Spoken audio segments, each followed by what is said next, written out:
اور خبر شامل کرتے ہیں فیصل آباد سے، جہاں پر ہمارے نمائندے رانا ندیم آفتاب ہمیں بتا رہے ہیں کہ تحفظ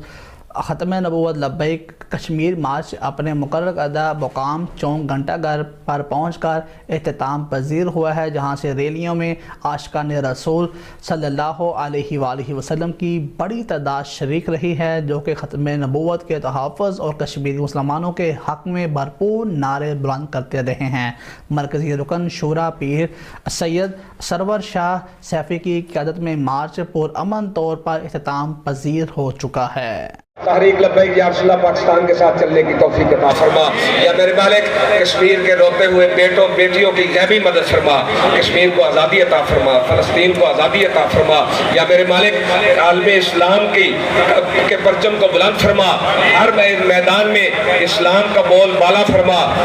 کفر کا منہ کالا فرما۔ ربنا تقبل منا انک انت السمیع العلیم وتب علینا انک انت التواب الرحیم۔